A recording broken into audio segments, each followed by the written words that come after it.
Good morning, কেমন আছেন সবাই? আমি মনীষা। চলুন রান্নাঘরে যাই।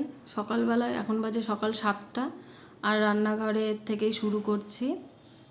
আর ছেলে স্কুলে যাবে, ছোট ছেলে টিফিনে নেবে আজকে আলু ভাজা আর পরোটা। দুধ বসিয়ে দিয়েছি, এখন ওকে পাঠিয়ে দিয়ে বা দুপুরে রান্নাটা করে নেব। আজকে একটু সকাল সকাল রান্না সেরে নেব, ওকে পাঠিয়ে দিয়ে তারপরে একটু শান্তিভাবে রান্নাটা সারবো। ও তো খুব দুষ্টুমি করে, ওর দিকে দেখতে দেখতেই সময়টা পার হয়ে যায়। এবার বুকগুলো গুছিয়ে দিতে হবে, একটু হোমওয়ার্ক বাকি ছিল, ওটা করেছে সকালবেলায় ঘুম থেকে উঠে। এত টিভি দেখে না, কি বলবো আপনাদের, শুধু টিভি শুধু টিভি। আর এখানে অরল ডাল সেদ্ধ করেছি, মূলোটাও সেদ্ধ করে নিয়েছি, আমি ডালটাও বসাবো। আর এখানে একটা সবজি বসিয়েছি। কিসের সবজি বলুন তো?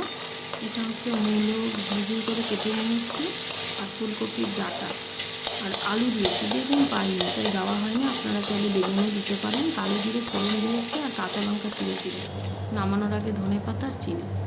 আর এখানে ডালটা ফোড়ন দিয়ে নিচ্ছি। আমি টমেটো, মূলো আর ধনেপাতা দিয়ে আজকে অরল ডাল করেছি।